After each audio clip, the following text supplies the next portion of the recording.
Hello, all my fat adapted friends. I want to put a little video together that would explain how to use MyFitnessPal. And I thought, well, since I'm doing that, let's also include the keto calculator since they both work together so well.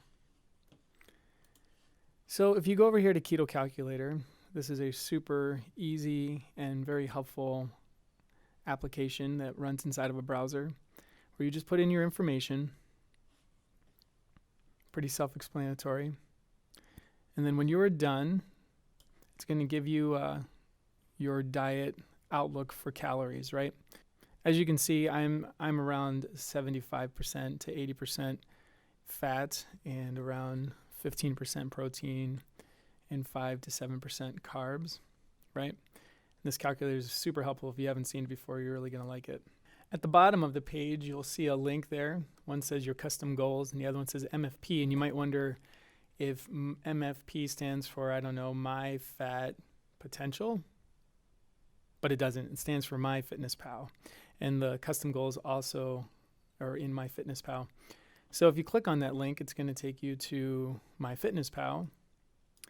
And in MyFitnessPal, you'll have to register your first time.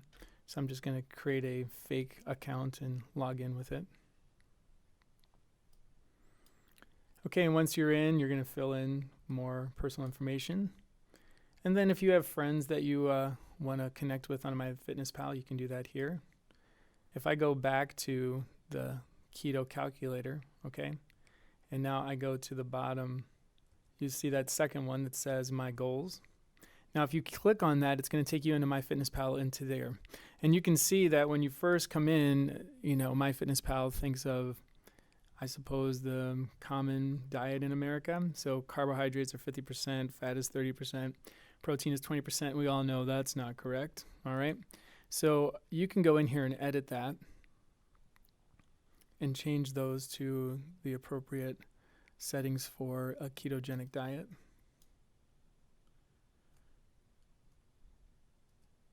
So we'll hit the edit button and just simply change our values. So I'm going to put in 2,500 calories. That's what I normally eat, somewhere between 2,000 to 2,500. Remember, we don't want to be counting calories. That's not the point, right? It's ratios and how we feel. This diet is not based on a bank account where we're counting things. It's based on chemistry where we're using cause and effect to figure out how we feel. Okay, so now I'm going to go over to the food section. And here in the food section, I've got a couple things to look at. You can put in what you've had for breakfast and lunch and dinner and your snacks. And as you can see at the bottom, my numbers are in green because I haven't gone over any of them today, and I still have some goals to reach. And I can also put in my water consumption. It's very handy. This is a super great free tool. Now, you can buy this product and open up some other helps. I don't know, when you're first started, I recommend putting your money into butter, not into applications. So this is free part, use the free part. All right, so now I'm going to add a product here. I'm going to add eggs, and you can see there's a ton of already registered products that you can pick from. So I'm just going to say 1 eggs just so you can see what happens here, and I'll add it to the food. And when I do that, it shows me that in 1 egg, there are 70 calories. There's 5% fat, 6% protein, 70% sodium, and then you can see at the bottom, it starts subtracting from your numbers, right? I'm telling you, now you're living. Okay, so after that, you're going to go to nutritional tracking. And in here, you can show some different values that you might want to show on your front page. So here's the basic setup, but I can change that to, maybe saturated fat, or I don't know what you want to track. The baseline is good enough for me because I always want to watch my sugar intake, right? And you can change what you call your lunch, breakfast, and dinner.